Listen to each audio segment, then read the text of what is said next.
السلام علیکم ورحمۃ اللہ وبرکاتہ۔ یہ ایک بھائی کا سوال ہے کہ عقیقے میں بڑا جانور ذبح کرنا کیا شرعی طور پہ جائز ہے یا اس میں کوئی ممانعت پائی جاتی ہے؟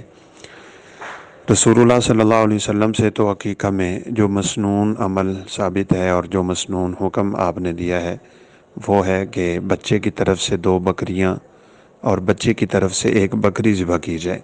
عن الغلام شاتانی وعن الجاریت شاتن۔ اگر کوئی شخص بکریوں کے علاوہ کوئی چیز کرتا ہے تو یہ اختلافی مسئلہ ہے، ویسے اکثر علماء کی رائے تو یہ ہے کہ ہو جائے گا، جیسے ذبح میں ہو جاتا ہے، یعنی قربانی میں جانور ذبح ہو جاتا ہے، تو اسی طرح عقیقہ میں بھی اس جانور کو ذبح کرنا جائز رہے گا۔ اور بعض علماء کا موقف ہے کہ چونکہ رسول اللہ صلی اللہ علیہ وسلم نے نہیں کیا تو اس کے کرنے کی دلیل چاہیے۔ تو بہرحال ظاہراً دلیل یہی ہے کہ اللہ تعالیٰ نے ان جانوروں کو ہمارے لیے حلال بنایا ہے، اور جیسے ان کو قربانی کے موقع پہ کرنے کی بھی حلت ہے، تو ایسے ہی علماء کہتے ہیں کہ اگر کوئی عقیقہ میں بھی کرنا چاہتا ہے تو جائز ہے۔